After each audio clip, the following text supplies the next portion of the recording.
We can do it. Yes, we can. We can change things throughout the land. But we all must lend a hand. We can do it. Oh, yes, we can. Oh, your neighbor over there, a bit bewildered, but he cares. Welcome to Changing Our World. I'm your host, Linda Weltner, and this morning we have Ridgely Fuller, who has flown here from Greece, where she was on the Flotilla to Gaza.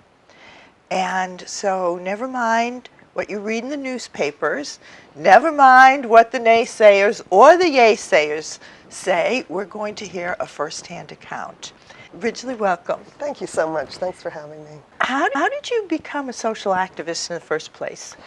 Well, way back in my very early childhood, I lived in Holland for about 3 years. I went to Dutch schools, and we lived in a home where Jews had been hidden during World War II. There was secret spaces above the garage. And so I heard, even though this was like 10 or 15 years after the end of World War II, the Dutch society was still very, very traumatized. So I heard lots of stories about what had happened in our house. The house was later taken over by the German soldiers. But that became really a deep part of kind of my identity, I think, you know, in terms of fairness and justice in the world. I learned that from a very early age, a consciousness about suffering, I think. And so for this particular issue, the whole story of the Jewish narrative was very much a part of me.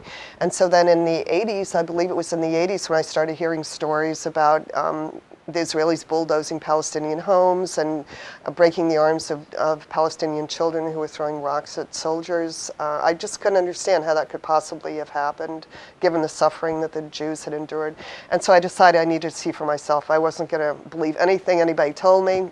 And so I went over in 2001. That was my first trip. Went over where? To Israel and Palestine. So I met with human rights and peace groups. They're both active in Israel as well as in Palestine. And we went both to Gaza and to the West Bank. Those are the two parts of Palestine that still exist.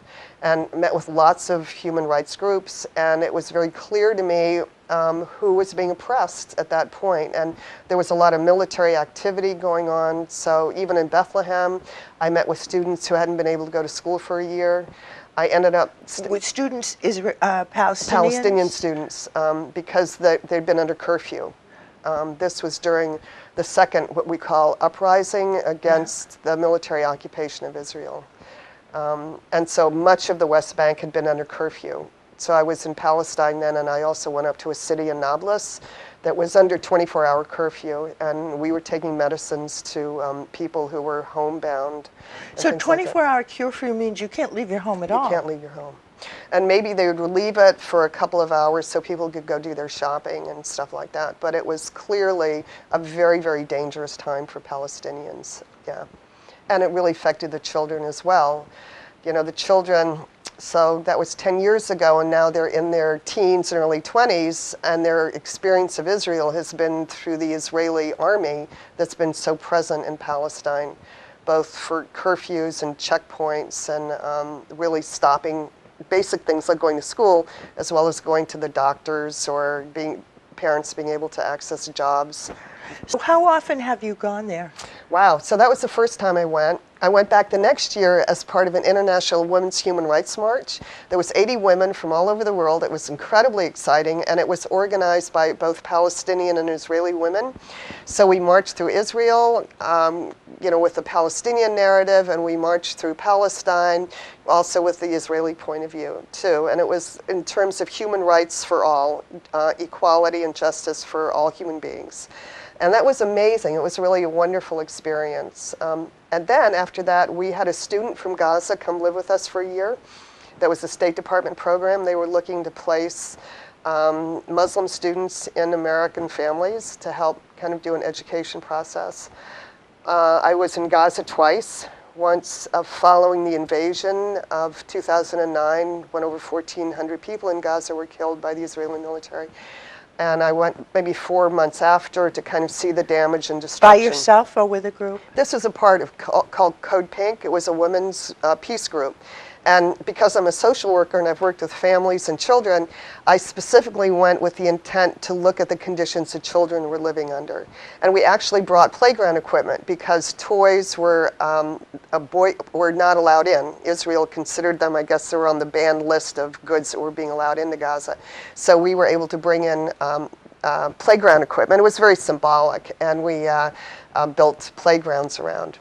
And actually, there are pictures of me doing the hokey pokey with up to 70 kids on the beach of Gaza. So I had hoped to be able to go back this time and continue doing the hokey pokey on the beach. Had they ever seen it before? No, and they thought it was great. Oh, They I'm loved sure it. it is. It's a great game. Yeah, it is really fun. Sometimes I see Michelle Obama doing exercises with kids in fields and everything with her, exercise Right, thing. uh-huh. It's so much. It's so much It is fun. great, and it's silly too. And I think, Yeah. especially for children who've had a lot of trauma, the ability to play, to kind of to resurrect that ability to play, to laugh, is incredibly important. So the hokey pokey, Yeah, it's perfect. Yeah, it What is. a It good was good. idea. Yeah. What is this Code Pink? Code Pink was a women's inspired peace and justice group, or it is, and it was begun right during Bush's attack on Iraq, and he came up with that Code Red, Code Yellow about terror alert, and a group of women decided that we didn't really need to deal with terror, what we call terror, with military means, but instead that there were other ways to go about establishing peace and justice in the world. And so part of what I really like, so it's about foreign policy based on international law, and bringing all that war money home for our citizens and our people here who need it so much, and that all of this is being done in a way of promoting both warmth and through the use of humor.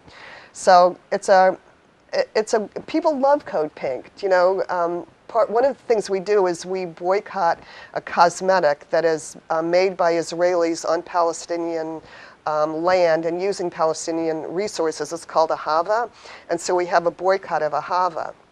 And so we go stand out in front of stores in our bathrobes with towels on, all pink, and we sing songs about boycotts and about human rights and about the equality and the need for justice for people throughout the world.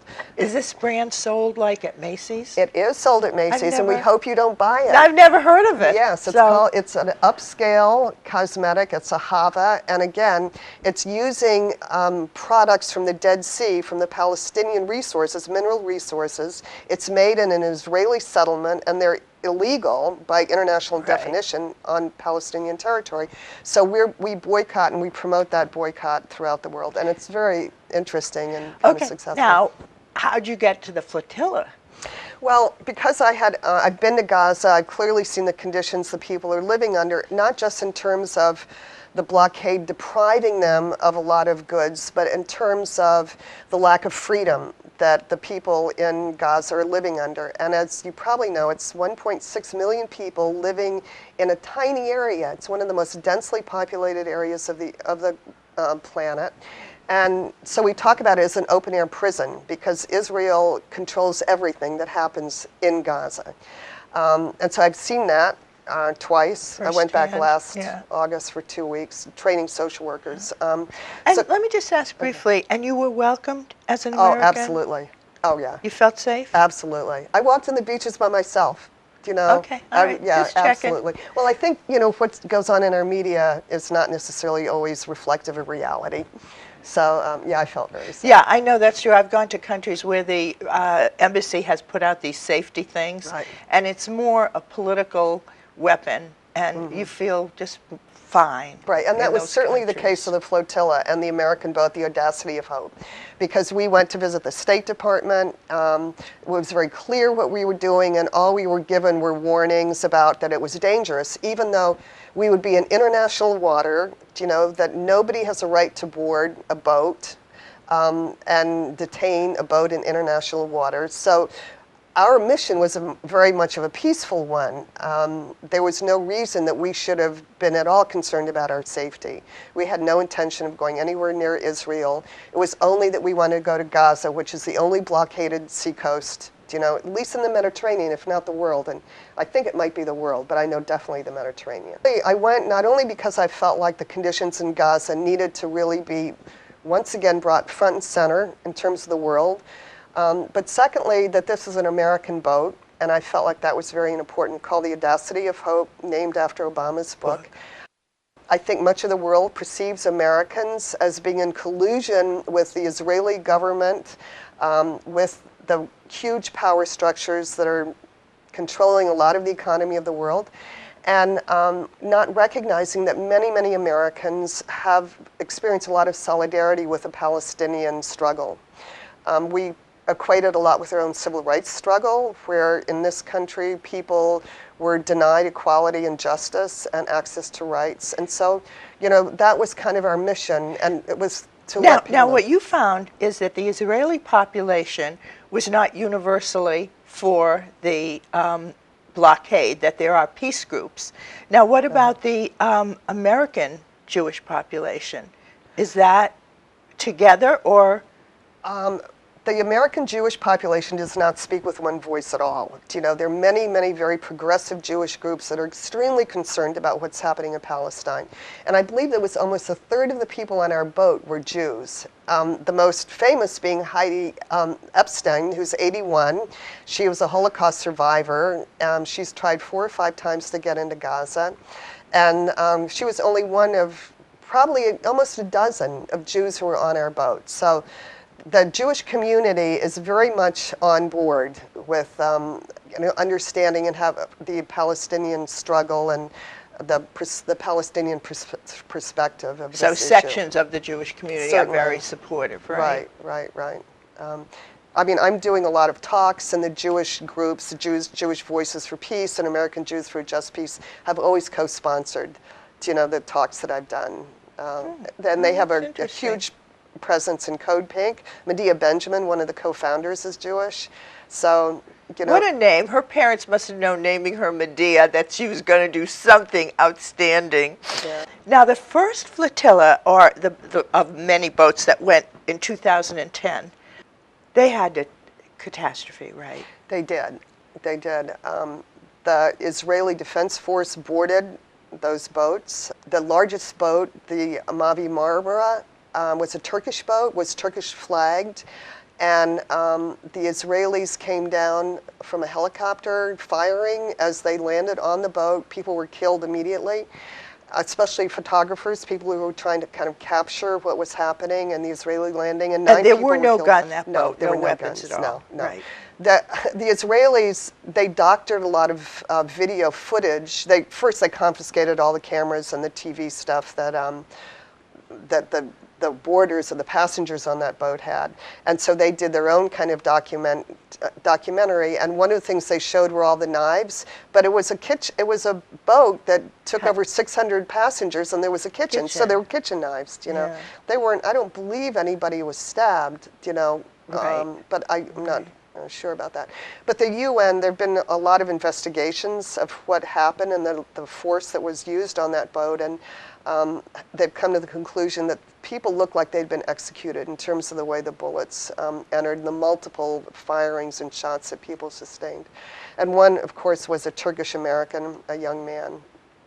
Then you went on this boat knowing that there was a possibility of a second attack? Absolutely. I mean, we were totally prepared for that. The Israeli press was full of press for months that not only were they going to use snipers, they were going to use dogs, they were going to use water cannons and chemical sprays on us. So we were practicing nonviolent training, and we were prepared for those kinds of landings.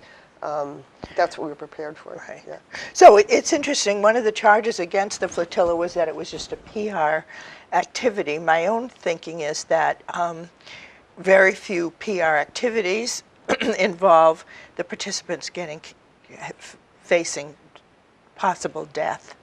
So it seems to me, what were your underlying reasons for going then? Well, I think much like the Freedom Riders who were going south in this country, you know, who boarded buses, hundreds Who also of them. died, yeah. Some many, of them did yeah. die, but that the reason, the justice issue and equality issue was so important that hundreds were willing to take that risk, of going down to the south, not knowing what they were going to face, but knowing that that struggle for justice is just such an incredible struggle throughout the world. And so people are really willing to take that risk. And I think the other thing is, even from my own experience, I know that Palestinians face those kind of risks every day.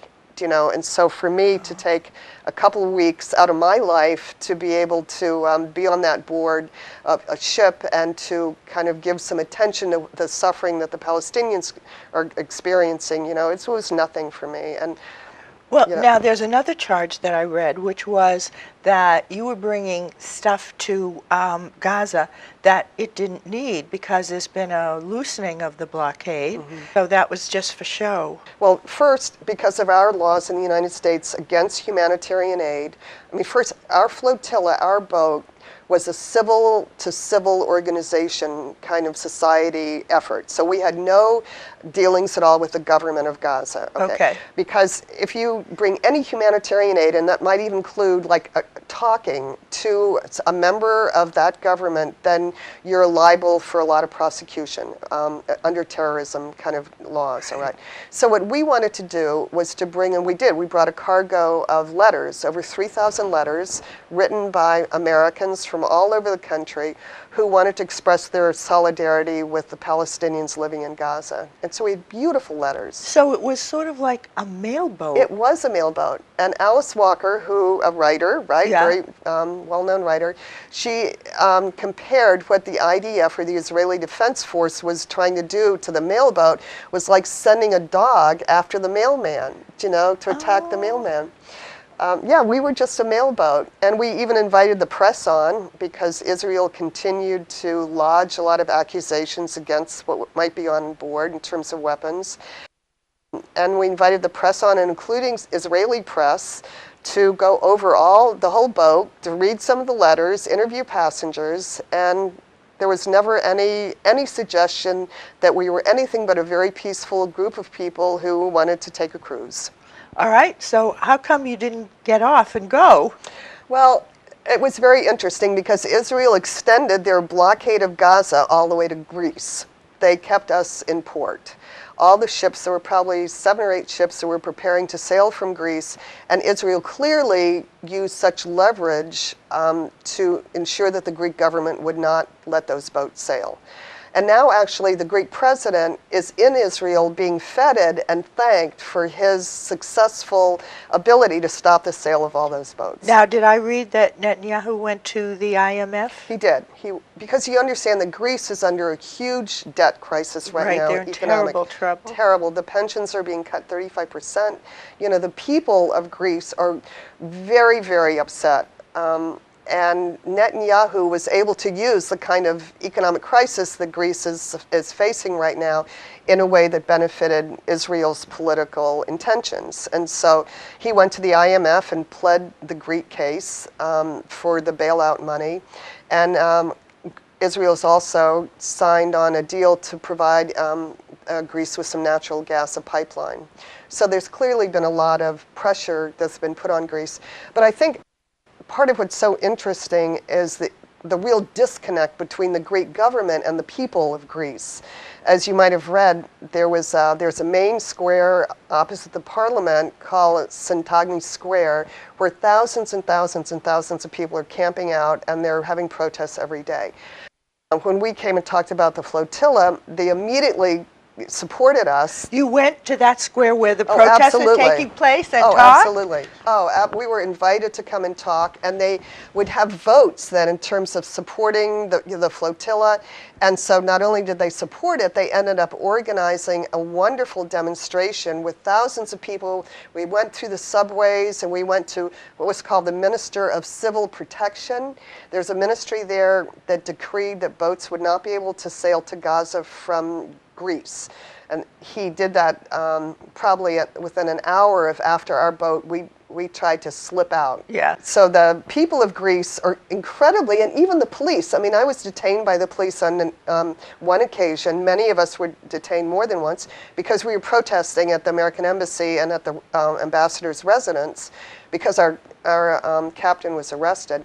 And the Greek police came and detained us and told us that the American embassy had authorized and wanted that detention to take place. Now, you named your boat the Audacity of Hope after Obama's book. Right. What is the position of the administration on this flotilla? This administration, I think, has been a huge disappointment. I have to go back a minute and say that when Obama was elected, there was a poll that was taken, and 71% of the people who voted for him wanted him to take a stronger stand against Israel. So we expected, and some more of a balance and a redress of a lot of the Palestinian issues. Obama did go to Cairo, and he gave a great speech that really awakened a lot of hope. Now, since then, he has backtracked incredibly. Not only has he taken Netanyahu's position on the settlements, on the peace, so he's really backtracked, and of course he's looking to be reelected. And so there's an enormous amount of pressure. The Israel lobby in this country has a huge amount of influence, not only on Obama, but also on our Congress right now in terms of setting the pace for our direction of our foreign policy. I think we need to be very, very concerned about that. So their position, including Hillary Clinton, who said that we shouldn't be sailing into Israeli waters, well, we had no intention of sailing into Israeli waters, and Israel does not own the Mediterranean. The Greek people were extremely concerned about Israel's taking control of the Mediterranean. They said for thousands of years, the Mediterranean has been free. It's been a very sailing country, So that the Obama position essentially was one that supported Israel and did what it could to make sure that the boats didn't sail. What about the claim that Israel was acting in a defensive posture? Well, we had no intention of coming anywhere near Israel. We were sailing to Gaza. It's an illegal occupation, an illegal blockade of Gaza. You can't, according to international law, apparently it's very interesting, if you're occupying an area, you can't claim self-defense when people are trying to resist that occupation.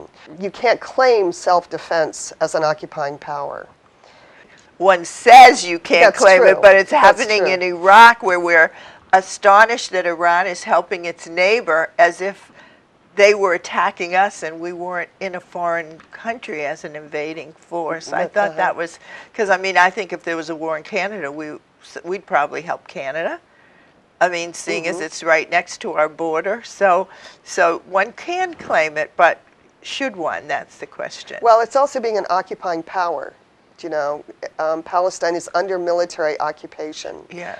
They control 24 hours a day of what goes on both in the West Bank and in Gaza. So that makes it a military occupation. But people say that now that the blockade is loosened, that Gaza is much better off. How well off is Gaza? Well, I've spent time in Gaza, as I've said. There's an enormous amount of poverty, almost 50% unemployment. I think it's like more than 1 in 3 is dependent on aid. When the invasion happened, the institutions were flattened. Schools, hospitals, universities, as well as houses, and those have not been able to rebuild. Israel... And I think you told me there were 80,000 damaged buildings? Right, this is the UN kind of report. Actually, as a result of our flotilla, Israel for the first time started allowing a little bit of construction material to come back into Gaza. That's the first time. So in a way, the flotilla has helped alleviate a little bit of this. Okay. Now, what about this allowing trucks to go in? Well, again, Israel claims that there's no shortage of goods. Before the blockade, and before the invasion, the UN determined that over 500 truckloads of stuff every day was needed to sustain 1.6 million people. Right. Even now, there are 500 trucks a week going in. Not a day, but a week. So it's considerably less than what is needed to be able to sustain the people of Gaza. Gaza is not able to engage in any kind of trade. It used to be a farming kind of community and produce a lot of goods. They're not able to export anything. Israel prevents that. And from my own experience, Israel uses Gaza as a dumping ground for what it has in surplus. So for example, and this is all very well documented, that if in their agricultural community they have zucchinis, they have an excess of zucchinis, and they ship it to Gaza. So the Gaza is dependent very much on Israel. Now, you met some students who weren't able to go abroad to further their study? Right. I mean, that's the other, the population is imprisoned in Gaza. And these were, first it's important to understand the Palestinians are a very, very educated society, where the over 98% literacy rate, way higher than in the United States. So it's something very valued. And so I'd meet kids who graduate from college. They had won scholarships. One young woman who had won 4 scholarships to study in Belgium and France. And they can't. And she wasn't able to use any of them. No. Well, so now we're at the end. Oops, that was quick. I know, doesn't it go fast? Yeah. And I want to say thank you for coming. I hope I understand there are 6 or 8 people still with the boat. That's right. Trying to get out of a partially U.S.-controlled military dock, right, so that they can be in with the and not have it's not be in danger of sabotage. That's right. And to get electricity, it's registered as a pleasure vehicle. The electricity's been cut off. Right. And that you're thinking of going back? Well, of course, I'm not going to abandon the ship. You know, I never knew that I could love this boat. I stood watch many, many nights because, as you know, 2 other boats were sabotaged. So I was determined that our propeller shafts were not going to be cut. And now the boat is, you know, it's impounded, and we need to get it released so that it can go with other pleasure vehicles.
This is Ridgely Fuller, who I think has to be called heroic.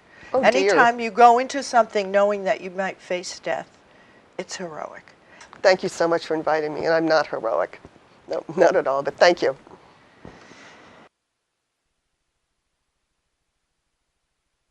Cause an idea, whose time has come, cannot be stopped by anyone. Plant your seeds in fertile ground. There ain't nothing gonna keep it down. Oh, we can do it. Yes, we can. We can change things throughout the land. But we all must lend a hand. We can do it.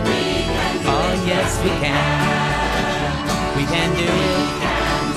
Yes, we can. We can change things throughout the land, but we all must lend a hand. We can do it. Oh, yes, we can. We can do it. Yes, we can. We can change things throughout the land, but we all must